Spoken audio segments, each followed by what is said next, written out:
नमस्कार दोस्तों, कैसे हैं आप सब लोग। आज 26 नवंबर है, संविधान दिवस की आप सभी को शुभकामनाएं। उम्मीद करता हूँ हमारा देश संविधान के रास्ते पर चलेगा और प्रॉस्पर होगा। आज हम बात करने जा रहे हैं एप्लीकेशन के बारे में। डिस्क्रिप्टिव एग्ज़ाम्स में जो एप्लीकेशन होता है, एसएससी के सारे एग्ज़ाम्स में होता है, चाहे वो सीजीएल हो या सीएचएसएल हो या फिर एमटीएस हो, एप्लीकेशन का ऑप्शन हमेशा रहता है। तो जो भी एसएससी का एग्ज़ाम दे रहे हैं वो सारे बच्चे वो 10th से तो पास होते ही हैं, और 90% केसेस में बच्चे ग्रेजुएट भी होते हैं। तो ग्रेजुएट होते होते आपको कई बार ऐसा आया होता है कि आपने एप्लीकेशन लिखे होते हैं। हमेशा हर बच्चा बोर्ड एग्जाम में एप्लीकेशन लिखता है, फिर रूटीन डेली लाइफ में भी यूज होता है। तो एप्लीकेशन एक नॉर्मल चीज़ है जो हर किसी ने लिखी होती है। अगर कोई कम्पिटिटिव एग्जाम दे रहा है तो वो कभी ना कभी एप्लीकेशन उसने लिखा ही होगा।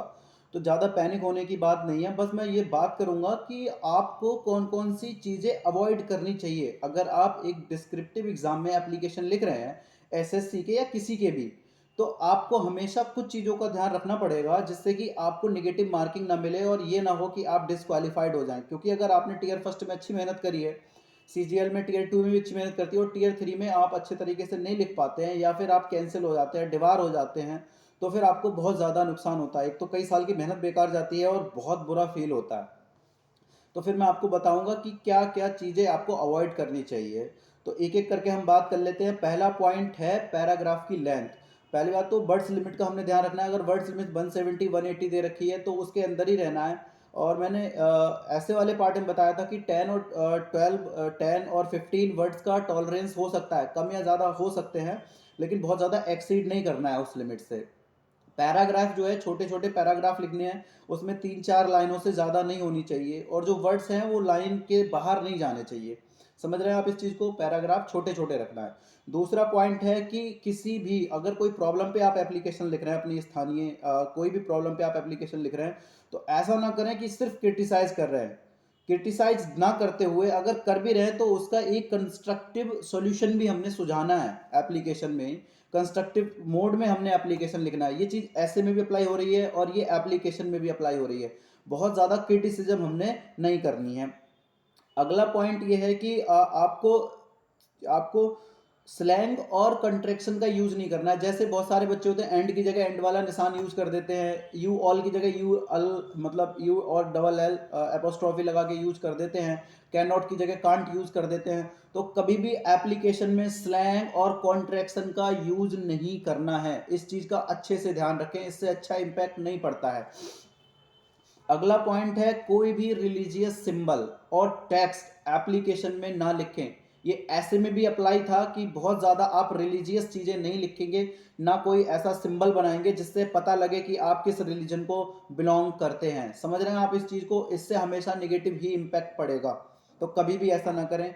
अगला पॉइंट ये है कि कभी भी अपना रियल नेम यूज नहीं करना है। बहुत बच्चे दीवार होते हैं, हमेशा कोई अपना रियल नेम यूज कर देता है और अपने से रिलेटेड कोई भी चीज़ ना लिखें, ना नंबर, ना एड्रेस, ना नाम, कोई भी चीज़ नहीं लिखेंगे कभी। ये ध्यान रखना, इससे सीधे दीवार होते हैं। बहुत सारे बच्चे दीवार होते हैं, फिर वो आरटीआई लगाते हैं, कॉपियां निकलवाते हैं, लेकिन होता कुछ नहीं है। इसलिए हम ध्यान रखेंगे, इन सारी चीज़ों को फॉलो करेंगे। अब मैं आपको बताता हूँ कि एप्लीकेशन लिखते समय फॉर्मेट कैसा बनाना है आपको। फॉर्मेट आपने कई बार देखा होगा, लिखा होगा, बस उसमें कुछ पॉइंट हैं जो ध्यान रखने हैं। सबसे पहले तो हेडिंग हमने ध्यान रखना है। हेडिंग में हमने क्या करना है कि सेंडर का जो एड्रेस है वो लिखा रहता है, उसके नीचे आपका नाम, पिन कोड ये लिखा रहता है। फिर डेट होती है बिलो द एड्रेस, मतलब डेट रहती है। उसके बाद सब्जेक्ट, सब्जेक्ट कंसाइजली लिखना है हमने। एक लाइन में आ जाए तो सबसे बेटर है। सब्जेक्ट को हमने एक लाइन में लिखना है और ज़रूर लिखना है। उसके बाद जो हम सैल्यूटेशन करेंगे उसे जेनरिक रखेंगे, मैडम या सर। डियर सर भी कर सकते हैं, डियर मैडम भी कर सकते हैं, इससे ज़्यादा कुछ भी नहीं लगाएंगे हम सैल्यूटेशन में। ओके। उसके बाद इंट्रोडक्शन करेंगे। इंट्रोडक्शन में अपने आप को बताएंगे कि मैं क्या हूँ और फिर मैं क्यों लिख रहा हूँ, ये एप्लीकेशन में आपको क्यों लिख रहा हूँ, या लेटर जो भी आप लिखेंगे वो क्यों लिख रहे हैं। बॉडी को पैराग्राफ में डिवाइड करना है, हमेशा ध्यान रखना है एक ही पैराग्राफ में नहीं लिखना है। 2 या 3 पैराग्राफ इंक्लूड करना है उसमें, 3 या 4 भी हो सकते हैं जिसमें आप कन्वीनियंट रहें, लेकिन पैराग्राफ को छोटा रखना है, ये मैं पहले ही बता चुका हूँ। कंक्लूजन को इस तरीके से करेंगे कि उसमें आप एक्सपेक्ट क्या करते हैं। अगर लेटर आप लिख रहे हैं या कुछ भी चीज़ आप लिख रहे हैं तो उसमें कुछ एक्सपेक्टेशंस रहती है राइटर की, तो वहां पे आप क्लियर करेंगे कि आपकी एक्सपेक्टेशंस क्या है कंक्लूजन में ही।